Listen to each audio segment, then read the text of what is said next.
If you're an athlete, you know the greatest motivator of all is the fear of letting your teammates down. After all, a team is only as good as its weakest link. So you owe it to those wearing the same jersey as you to be your best every time you step on the field. That's why there's no vape in team. When you vape, you can expose your lungs to toxic chemicals that can damage your lungs. If you're a step behind, the team's a step behind. Brought to you by The Real Cost and the FDA. Hey there! Did you know Baker's always gives you savings and rewards on top of our lower-than-low prices? And when you download the Baker's app, you'll enjoy over $500 in savings every week with digital coupons. And don't forget fuel points to help you save up to $1 per gallon at the pump. Want to save even more? With a Boost membership, you'll get double fuel points and free delivery. So shop and save big at Baker's today. Baker's, fresh for everyone. Savings may vary by state. Restrictions apply. See site for details. Adventures in the Magic Kingdom. This is your ticket to breathtaking adventures in the Magic Kingdom.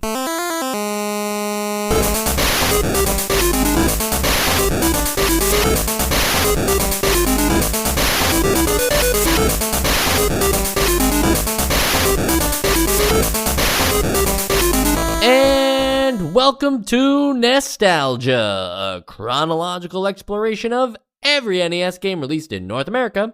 I'm Mike. And I'm Sean. Sean, how many parents use this as an excuse to say, you're going to Disney World? Oh, I hope few. It's an evil thing to do, Very right? evil. But, you know, what's funny is when I was a kid, we had these Disney sing-along tapes, which I'm sure a lot of people grew up around, and it was basically just a collection of famous Disney songs with the actual scenes from the movies, but it would have a little sing-along thing so everybody could sing along. I don't know why I'm describing it. You all know what a sing-along is. The point being that they made a special one not related to scenes from movies, but just from around the Magic Kingdom of Disney World in Orlando, Florida.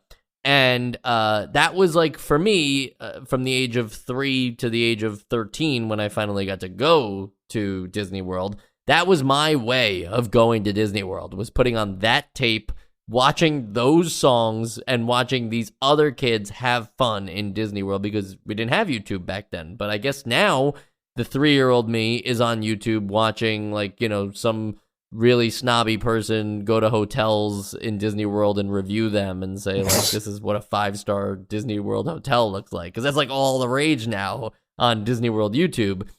My point being, you can't emulate the Magic Kingdom, Disney World, Disneyland. Like, the video game, it has too tall of a task in front of it to say that we're going to take the fun of Disney World and put it in your Nintendo Entertainment System. Well, I guess in on one hand, I wouldn't know, because I've never been to Disney World, nor have I been to Disneyland. And I imagine they're similar. Maybe not. Again, wouldn't know. On the other hand, this is all I had, because this is one of the few NES games. In fact, this was the first NES game I ever played in my life. Whoa. Yeah. What a bombshell you just dropped on us. Yeah, and you know, when I say play, I mean I picked it up, got annoyed with how it kept, like, crashing, because there was something wrong with the NES, I'm pretty sure, and then never played it again. You needed a new 72-pin connector. Probably. But it's crazy how this game, from probably the under 45 minutes that I played it, really did hold a place in my brain of just like, this is just what the NES is. And it did not paint a very pretty picture. Well, it's funny that you say that, because in a way, right, Disney is huge with children. The NES is growing with children. It feels natural to have, like, more Disney games on the NES than what we currently have. Like, we don't have really, we had, like, a Mickey Mouse game. We had the DuckTales game. I'm sure there's at least one other one I'm forgetting, but, like, this is the first one that really takes, like, Disney as a brand and says, like, hey, for $50 or $60, like, you can have that same experience as the Disney World kids, but at home. I am putting those words in their mouth, though. They aren't really saying this is a substitute for the Disney World experience. I'm projecting that. So let's forget about that for a minute and instead just talk about the premise of the game, that there are 6 keys that apparently open up the castle at the Magic Kingdom. And when I hear Magic Kingdom, I do think that is in Disney World in Orlando, Florida, because that's one of the areas you can go to. You know, like there's Epcot, there's the animal one, and then there's the Magic Kingdom. So I'm putting this in Orlando, not in Disneyland. I think they are placing it in Orlando. Like great. The whole thing, they call them attractions. It's not like a level or world. Like that you're walking around the park and you're like, you can see where people get refreshments, and one of them is, I think, even called like Space Mountain or whatever. So yeah, it's definitely Disney World if you're like on mushrooms. Yeah, there you go. And so apparently I take 6 keys to open up this castle, and Goofy, I guess, left them all behind somewhere or scattered throughout. So you now have to, and also, like, they're not scattered out. They're actually just at the ride. So, like, what's the deal? Like, did he purposefully leave them there, and now it's up to you to have fun at Disney World by riding the rides in order to get the keys? Like, was it a ruse all along? I didn't beat the game, so maybe that is the grand reveal that, like, we just wanted you to have a fun day at Disney World, and now that you did, you have all keys and you can go inside the castle. That said, I have a gripe right from the beginning of this game. As soon as you start, okay, you play as some kid that you don't get to design what they look like or whatever, but you do get to put some personal touch on by saying the name of the character that you want to play as. But all it says on screen is, please enter your name with an image of Goofy. On it, like with his hands out. Goofy telling you to do that. Please enter your name. And yes, you could read it that way, but you could also read it as like, am I naming Goofy? Like, is this some no. Is this some RPG? That what you thought? I'm just saying, is this some kind of RPG where you know the real name of the character, but you can change it? And so I know that that's Goofy, but maybe like I can change it so that I'm Mike this time. Please enter your name does imply that you're gonna play as yourself, but with Goofy on the screen, it's not clear yet that you're not gonna be Goofy for the remainder of the game. You've already found out that he's the one who lost the keys. I'm gonna say real quick that this sounds like a you problem, not so much a problem with the game. Interesting. All right. And for what it's worth, I didn't think that was actually going to happen. Of course, I just thought sure. that it's a confusing UI thing, and you know me, I'm very particular when it comes to the UIs, and so I think that they could have freed that up a little bit by just putting the kid that you're gonna be on the screen so that it's clear that's who you're naming. That's just me. We've been ruined by how like beat you over the head with it that like naming yourself in Pokemon was. Like they didn't, like it wasn't Professor Oak saying what's my name. It was, they showed you this kid, right? So well, that can't be me in this game anyway, because that kid is wearing a cowboy hat, and I've never been one to wear a cowboy hat. Yeah, it's really weird. Is that a thing that kids used to just wear like around? Like I've seen movies where there's just little kids either dressed as sailors or dressed as cowboys. Like I guess you wouldn't know either, Mike, but it just seems like, was that a thing kids did? I could understand if the kid that you play as in the game was getting dressed up depending on like what ride he was in, right? Like you change costumes for the different areas or whatever, like that's fun. But just to be a kid who wears a cowboy hat, that's too bold of a kid, you know? Like yeah. Is that a Mickey Mouse thing? Or maybe not bold of the kid, or maybe it's more cruel of the parents. And you know what's funny too? It's like there's an easy opportunity here to just have him wear the Mickey Mouse ears that they want you to buy at the theme park, right? Like just have it be like, oh, he's got the Mickey. Maybe they weren't around back then, but I'm pretty sure they were. Point being that it just feels weird that you can't even just customize the character a little bit because he's I feel like anybody who wears a cowboy hat has a lot of personality and therefore should just be an established character. I can't argue with that. The Magic Kingdom itself, though, looking kind of dull. Yeah, there's only ever like one other person in the park. And then they they're just disappear. there. Yeah. And they're just there to make you feel bad about not knowing obscure Disney trivia. And, you know, if you do know that trivia, give you that other key. But otherwise, yeah, they're just mean to you. I'll just tell you how crazy the trivia is, okay? So first off, it's like, oh, you're a Disney fan? What was the first Mickey Mouse cartoon ever made? It's like, it doesn't have to start there, you know? Like, I've only seen The Lion King and Aladdin. Don't jump on me. Those movies also didn't come out yet, so let's focus on what would have came out. Sorry, I'm just a big Snow White fan. Don't know anything about Mickey Mouse. But the question itself, what was the first Mickey Mouse cartoon ever made? There's A, Steamboat Willie, B, Plane Crazy, C, Gallopin' Gaucho, and believe it or not, Steamboat Willie seems to be the obvious one, but it's not. It's actually Plane Crazy, the one that like Disney would never reference anymore today. In Plane Crazy, I think Mickey's smoking a cigarette. I don't even think I got that one. Maybe there's some randomness to this. It is randomized. Yes, Okay. it is. They have more questions, I think, than potential like answers or whatever. That's actually infuriating because you would think that with these, because I even got one that's just like a stat. Like, sorry to cut you off, but it's just how many Mickey Mouse cartoons are there? And like, this is a time before Wikipedia, and I'm sure it's not even in any fucking encyclopedia, the actual number of Mickey Mouse cartoons there are, but it's like 169 or something. I don't know the actual number, but that was a question. And like, I would have, before you said that, I'd be like, all right, well, you know, you'll just play the game enough times that you'll guess the two wrong ones if you're not right, and then eventually you'll get it.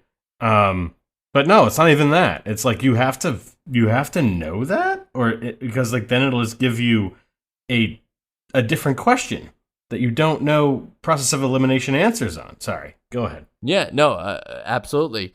And you know, the trivia thing too, though, it needs to be reined in a little bit, because I do think it's too broad for Disney stuff, because this is the kind of thing that, again, I have some experience with as a child. We had it kind of was a board game, but you didn't have to really play the board game. You could just grab the trivia cards and read the trivia questions. And there was two boxes. There was a box of like 60 blue cards that were clearly for kids. And then there was like 400 red cards that were like just the most insane things. It was like, what's the cat's name in some random cartoon from 1937 that was shown maybe 5 times ever. And obviously there are people who are going to know that, right? Just like there are people who are going to know every in and out of every NES game. Maybe that'll be us by the time we're done with the podcast. Probably not for Sean. No, he I don't forgets even them the know following. what we played last week. Right. But my point being that, like, yes, anybody could answer those questions, but with trivia, especially when you're playing a video game for kids, like, you gotta rein it in a little bit and just say, like, if this is the same game where Space Mountain is just you pushing directions on the D-pad based on where the game tells you to go, that theoretically the question should be of the same kind of skill set, that you can just kind of follow directions, right? Yeah. And this is just sort of reiterating what you've just said, but did you get the question, which of these non-Disney characters did not feature in Who Framed Roger Rabbit? Did you get that question? I did not get that question. It's like a double negative. It's like, which of these didn't happen, which of these don't exist and didn't happen anyway? Right. I don't really understand why that's a question, why they wrote it that way. Like, there are so many other things you could have asked us about, and I mean, it ended up being Popeye. But and the trivia stuff doesn't have to be that bad if it wasn't the fact that a key is hidden behind. You can't finish the game unless you do that. Right. And so, for some people, it's not going to be a problem at all. It's going to be very easy. They know Disney very well. I don't think that, probably the 7-year-old who picked up this game knows those kinds of questions, especially not what's the first Mickey Mouse cartoon. All that to say, though, that's a small portion of the game, and kind of cool, actually, the idea of like a ongoing quest while the rest of the game is just go to X attraction, complete, do Y, and then you get it. But there are, let's see, 1, 2, 3, 4. There's 5 rides. Yes. I should have known that because there's 6 keys. There's 5 rides that you go on. And before we get into the rides and everything, I just want to go back to why the Magic Kingdom looks so dull then is because nothing else is interactable. Yeah. That's the real issue. Like, you should be able to go into those shops or something, right? You should be They able even to have weird like icons that make it look like you can buy things there. And maybe you can, and I just never figured out how. You cannot. That's so strange, because otherwise it's just like, here's what looks like an ice cream cone, but it doesn't even look like a sign. It just looks like there's an ice cream cone there, which would make sense if it was a gameplay thing, but it's not. So that's not important. Now, I can understand the park hasn't opened yet. I could buy that, right? Like, we got to find the 6 keys before the park opens or whatever, and who cares about these other kids that are here? Because they're, maybe they're insiders too, or maybe they're part of the Mickey Mouse Club. But I can't get over the idea that something that is supposed to capture the excitement of Disney World, a place where literally like every square inch is thought of and has like, oh, well, if that sign breaks, we have 7 more of them in the basement just ready to go. So this way nothing's ever looks broken or out of place and we can paint things in an instant. To have your video game just look so bare makes me wonder, like, how many people from Disney actually like approved and saw this thing before it came out? And we won't know that answer. So we're going to move on to the rides themselves. The first ride I went on was Space Mountain. I kind of just, I don't know if like, because I went to Disney World unlike Sean. I don't know if I just remembered whereabouts it might have been in the park, or if it's just my brain always goes up and to the right, but that's where it was. And so that's what I did. There's no order or requirement for this kind of thing. So you can go to any of the rides and you can try again. But I went to Space Mountain unaware that like each ride was going to be its own sort of mini game and different. And I'll tell you, Space Mountain's probably not the one you want to go to first, because while the concept is really easy, you just follow the track that is laid out for you. And I think it's supposed to be Mickey who's giving you the like the directions. Yeah, he's telling you to do a barrel roll or something. Right. So he's telling, you'll see on the screen the arrow to the right, and you're like, oh, you have to press right on the D-pad. And then you'll see an enemy ship appear, and you'll be like, oh, I have to fire my laser. And that's fine, but you have to do that for a pretty long time. You have to get to like Sector F, and you start in Sector A. And then on top of that, it speeds up like the reaction times. So it really becomes this thing where like you only have maybe a second to input the command by the end of it. And if you screw up 3 times, you're out of the ride. Yeah, this was actually the first one that I ever played, back when this was the first NES game I ever played. And again, wasn't a great first impression for the console. I found it very annoying. I didn't have the reaction time, or I just kept like staring at like the particle effects of the stars and wasn't really paying attention to what button I should press, so I was always delayed. This time was a lot easier if you just ignore the rest of the screen and just stare at the buttons you press, which is, totally fun. Very fun game. And forget about the reaction times or the said difficulty, because I don't think it's impossible for what it's worth. It just happens to be very hard compared to the remaining games. What do you think of the choice for that to be how you represent Space Mountain, a roller coaster that basically happens in the dark? I know you haven't been to Disney World. I'm not going to continue to throw that in your face. Yeah, no, it's fine.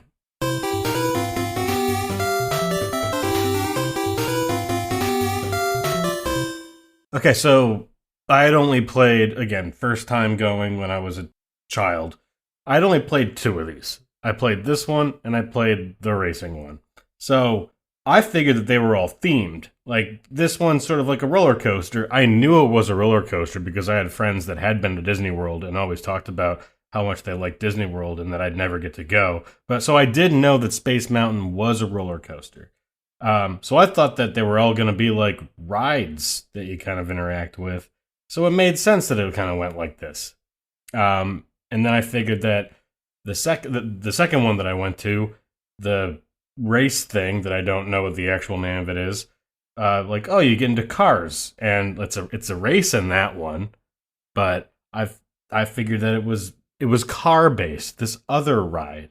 Yeah, I think I would agree with you that for the most part, the ride and the way that they chose to gamify it, which is great, by the way, that they're even gamifying these things and not just making it like, you're in a side-scrolling roller coaster where you just have to follow the track, but you see it as a ride. Like it's great that it's kind of becoming a video game. There was a similar game on GameCube for Universal Studios where they did the same thing. Like you got on the Back to the Future ride, but it wasn't just the ride like it is at Universal Studios. It became a Back to the Future style minigame. And so like that's the right thing to do, unlike last week's remote control, I guess, where you just take the trivia part and be faithful to that and forget about the rest of everything.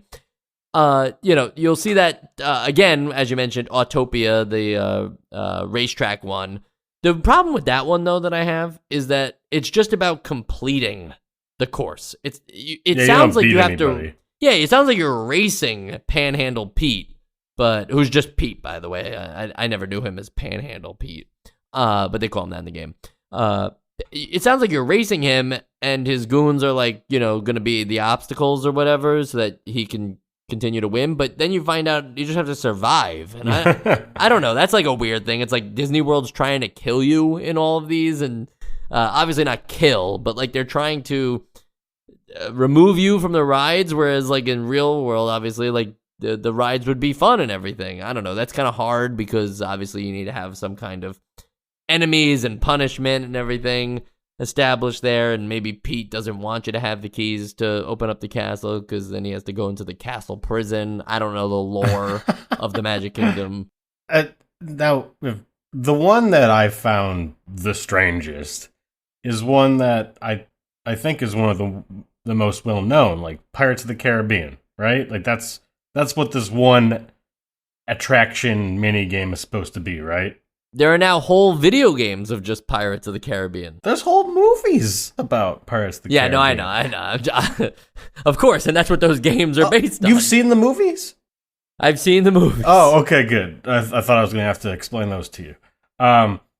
So you go into this, and you're coming from like, ooh, spooky. Like, we'll get into that one. We're riding the race. We're going on this space roller coaster. Like all very kid friendly stuff. And then you do Pirates of the Caribbean, and like these pirates are actually like pillaging this town, and there are children tied up in burning houses, and the fire is very like it's really going. It's very high fidelity. The entire town is on fire too. Everyone's dying or completely in bondage, and then and then like you end up going into you have to figure out how to start a fire, and there's like a candle you can miss, and you need that to finish the level, and it's very strange. But the point being that I was not ready for how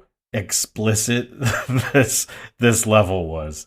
Yeah, and it's funny, I think from the ride itself, I do remember it having this kind of theme behind it, maybe not so intense with the fires and stuff, but like, it's not a kind story. It definitely, the first movie is very much in the same vein as the ride, but the ride happens on a boat, and I believe you start the level on a boat, but on a little boat.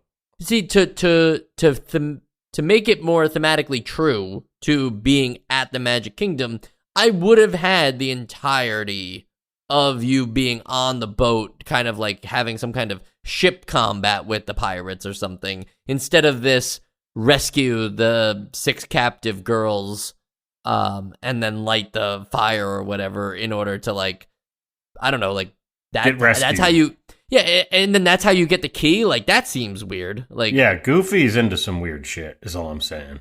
Yeah, well, no. What really happens is that guy has the key at the end of the mission. This random guy is just like, "Thanks, you have my gratitude. Here's the key." One of the animatronics. It's like, yeah, can't you just give me the key? Like, like Mickey Mouse is asking for it. I'm not just some kid trying to like win big here. Like, your boss is asking for the keys and you're going to make me go through the ride. Well, that can be said about any of them. Yeah, I guess the ride is like, it's alive, right? Mickey Mouse is not just like, he's in on it, all of them. It's that these are actual things. So the Pirates of the Caribbean thing is really happening and not just a ride. Well, maybe the subtext and the deep lore of this game is that since you are this kid that gets way too into his, like, whatever he wears that day, and probably wears this cowboy outfit every day, and his dad is sort of upset about it, but his mom keeps him protects him from his father. But maybe the whole thing is that this is all in his imagination, and this is what it feels like to him to be at Disney World, surrounded by these animatronic pirates that maybe are committing some kind of atrocity against this small seaside town. Sean, you would say you're a fan of Mickey Mouse, though, right? No. Well, if you're such a big fan, what was the name of the girls' ranch in the Spin' Marty cereal on the Mickey Mouse Club? I don't know. What was it? It's funny? I don't know, but I just think like Justin Timberlake knows. I'm watching a playthrough, and that was the question that just came up, and I think that was more ridiculous than any of the ones we've used so far, because that Mickey Mouse Club thing that's not a current thing. It's not like available. It's not available to children in the 90s. Do you know what I'm saying? Like, yeah. It's 1990. They don't even have like the option of going on the internet to look up these answers to things they don't know. It's crazy. Like when Goofy first appeared, he had another name. What was it? And the choices are Horace Horsecollar, the Goof, and Dippy Dog. Now, which one would you pick? I'm going to go with Horace Horsecollar just because it sounds the most boring. It wasn't. It was Dippy Dog. Wow. I like Dippy Dog. I like the Goof. I mean, the Goof is great. Like, it's the best. But I do like Dippy Dog. These are the kinds of things that happen in the Magic Kingdom. Random people will if you go on a trip to Disney World, be prepared to know everything there is to know about Disney, or else you just won't get the Magic Kingdom. We should finish up with the other rides, though, and that is the Haunted Mansion, which is kind of similar to Pirates of the Caribbean. It's a side-scrolling game, but this one you have like... you have a weapon. Yeah, you have the candle, which you just throw at the enemies. The only boss in the game is in this level. That's true. Boss is being nice to him, I think, but you do have to defeat him. Yeah, and you do have to defeat him. There are also just like ghosts in this level aren't necessarily evil, if you know what I mean. Like it's a little tough to justify killing them because they're already dead. They're ghosts, so that's part of the dilemma. But then they're just kind of like, especially the couples that are dancing, like they're just dancing in a pattern. You can go around them. You don't have to kill them, and they're already dead. I mean, if someone was dancing kind of in the way and sort of getting in my way, and every time I bumped into them, I got closer to death, I might throw a candle at him. I think you didn't even have to justify it there. I think you could have just said, if someone's dancing and they're in my way, I'd throw a candle at them. That's true. That is more my style. And then Big Thunder Mountain Railroad. And that was like a Donkey Kong Country-esque minecart thing where there's like many different tracks and you have to try to pick the tracks, but there's dead ends and obstacles in your way, and this is the kind of thing that probably benefits from multiple playthroughs to just memorize the path. I can't tell if it changes or not. I don't think it does. Mine was 4. What do you mean 4? I don't know. So there's like 4 stations that you get to, and it'll just be like, sorry, you got to the wrong one, and then I did it a couple more times, and I eventually got it on 4. Like, I went into the station labeled 4. I don't know if that changes randomly too, because I think, like, along with the trivia changing, I think a lot of this is just to extend the playtime because this, there's only the 5 levels, so I think maybe it might change. Yeah, relatively short game, which is funny because they want you to spend a long time at the park. And also at Thunder Mountain, what are those, like dinosaur bones? Is that in the actual, like, are there ever dinosaur bones in Disney World? I don't recall that. I don't know. You wouldn't know. I wouldn't. Because again, I've never been to Disney World. Sean, did you know about the currency system in the game? Yeah, I know that there's, you can get like a day pass or like, what's it called? Like that line skipper, but there's still like a line. Oh, Fast Pass, yeah. Oh, yeah. So you get the Fast Pass, yeah. Wait, but you're talking about at the Magic Kingdom. Oh, that's not in the game? No, I mean, I don't think it's in the game. I think you have the Fast Pass already. Like, right? There's no you're talking about whatsoever. The stars. I'm talking about the stars, and the menu to use them is, it's like dependent on the ride you're in too. But I just feel like this is not something that I thought to use until I was like going through Absolutely not. The game FAQs thing, and I was like, okay, that's an option. Doesn't feel necessary. Yeah, you can. I know you can get more lives. You can heal yourself, I guess. And you can become invincible. Yeah, there's an invincible. It looks like it's just a cheat menu. Right, it feels like cheats, and I think it was IGN described it in their cheat section as like how to access this secret menu, and I'm like, it's not a secret. Yeah, it's a select button.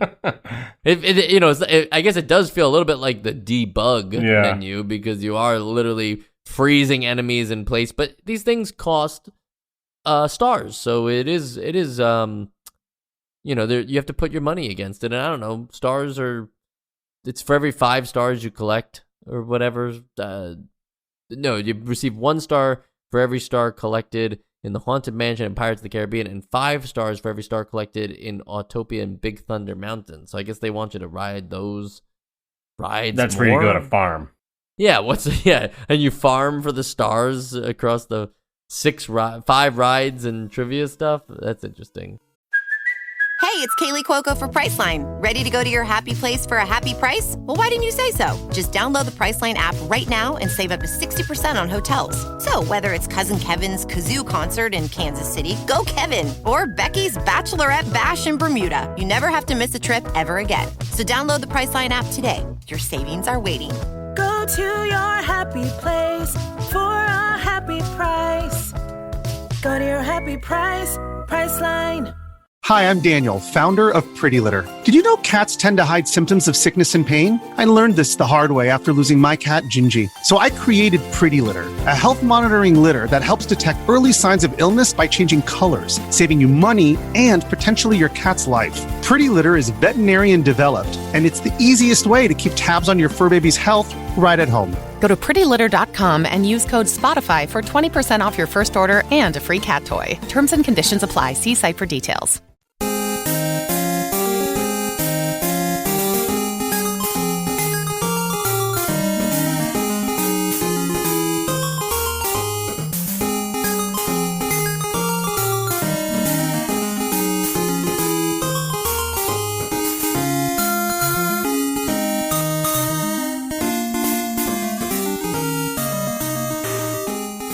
So did the game encourage you at all to go on a trip to Orlando and maybe go see Disney World?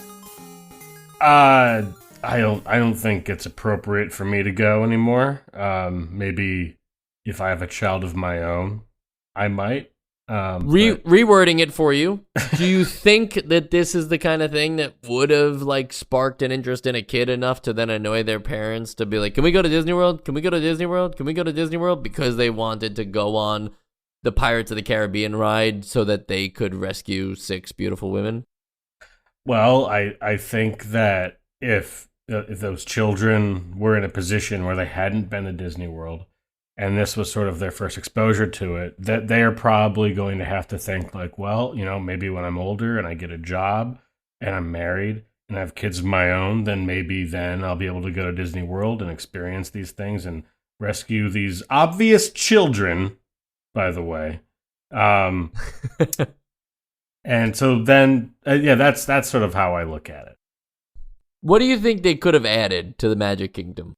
I think that there should have been like a whole like life simulator. Like I think don't do this and don't change the concept of the game. I'm just saying with the game as it was, right? Like there's 6 keys, so obviously it's like, you can't add another ride or whatever, but like I think that the star thing being the currency system could have been like, there could have been an actual shop, right? Because that's like half the thing that you do is shopping in the Magic Kingdom. Everybody loves to go to the Magic Kingdom, and everybody loves to shop.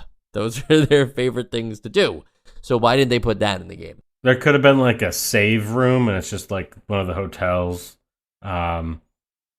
There could have been multiple fireworks show.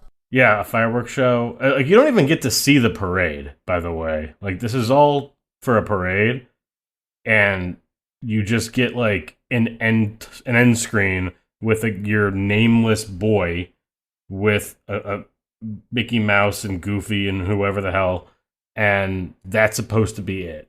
Like, yeah, they even tease you with like you see a couple members of the band with Mickey. Yeah, and they just sort of come out, and then the game ends. I would have liked a proper ending scene. Do the credits over it if you need, and just have like different floats.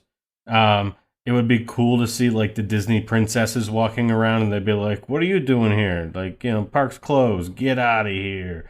And they're like having a smoke break or something. Like that would have been cool.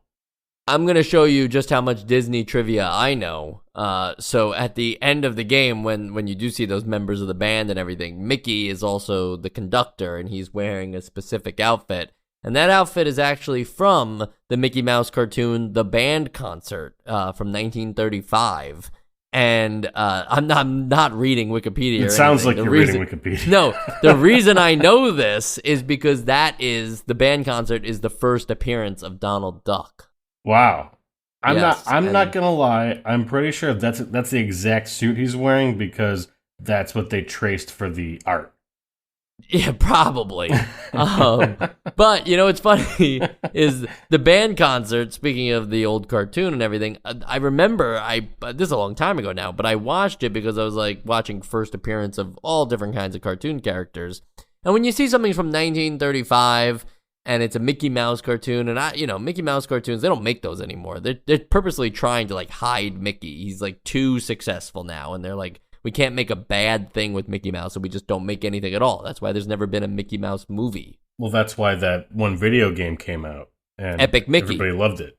Yeah, exactly, because they only had one shot. Anyway, my point being, the band concert was actually hysterical. I had a great time. I actually thought Donald Duck was very funny in it, and it held up 70, 80, 90 years later. So pretty cool. So this is you pitching that cartoon? To people. It's a recommendation, Sean. We can do those on the show as well. Yep. Do you want to recommend anything from Disney, or do you just not have the trivia knowledge to pull anything out?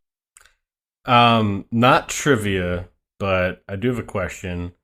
What is on Mickey's pants? Are those just buttons? When? Like in general, like his pants just have like these 2 yellow things on them at all times. Never really knew what that was. Yeah, aren't those like the oh yeah, I guess I was thinking of them as like overalls, but they're not. Aren't they though? Like sometimes. Where are his straps? Right, that's what I'm saying. Like those straps are black and they're part of his like they're skin? blending in. Yeah, no, they're just blending in. You don't see them because they're the same color. But you know what I'm putting down, right? I think that's like they're or they would be for suspenders if he had them. Yeah, maybe. I feel like there's an image that explains this, and I just can't pull it up for you right now. So I feel like I let you down, but just know that something's holding up those pants. And something's holding this show together across 310 episodes, and that is the Essential Games List. Adventures in the Magic Kingdom is not as good at capturing my imagination of what it's like to go down to Orlando, Florida, as the VHS sing-along tape from when I was 3 years old. And I understand that I have nostalgia for that. But I would watch that again, both for nostalgic reasons, but also to prove my point here on the show, that has more replayability and had more hours of my time than Adventures in the Magic Kingdom will. And it's not that I think Adventures in the Magic Kingdom is a bad game. It's a Capcom game, so I think like the actual gameplay elements, no matter how short-lived they may be, are fine and completely playable. I don't have any gripes about the Haunted Mansion stage, right? We're not talking about bad enemies or weird controls, right? I feel like all the control decisions that they made in the game are fine. So the actual game turns out to be this very short, unproductive, not really thought out experience.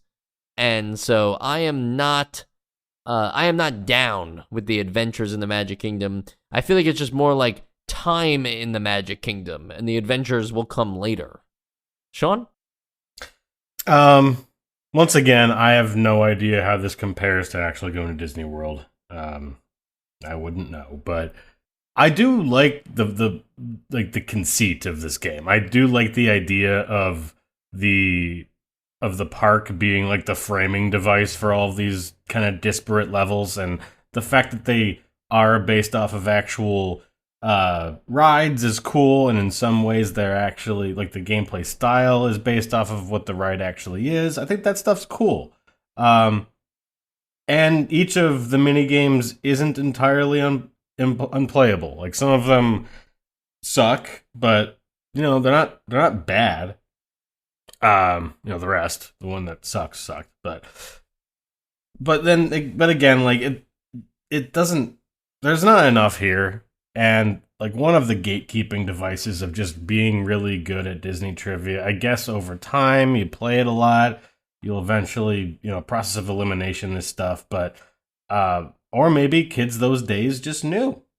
But no, this isn't an essential game, even though it will live in my brain for all of eternity. So, not essential. That is a pretty bold statement, though. Live in your brain for all eternity. I feel like everything eventually gets out of there. Okay. Until my death. Okay, yeah. All right. Well, that's bleak, and I'm sure if you could Walt Disney yourself and freeze yourself forever, then you could prolong losing this memory. And we could only prolong this episode so much longer, so let me just say, Joe will return. I can guarantee it. But, I hope you enjoyed the 2 episodes with just me and Sean here. We certainly enjoy having you as a listener. And if you enjoy the show this time, maybe you just leave us a review. I'm not going to pitch the Patreon thing. Just know it's out there. Obviously, we're going to do an episode next week on another game. If you want to know what that game is, it's Arkista's Ring. What's up with these games that we have never heard of? You've never heard of Arkista's Ring? Shut up. Shut the heck up.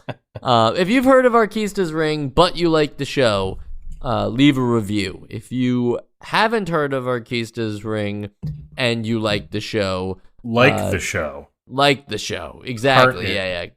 Comment, subscribe, download, hit that torrent. Bell.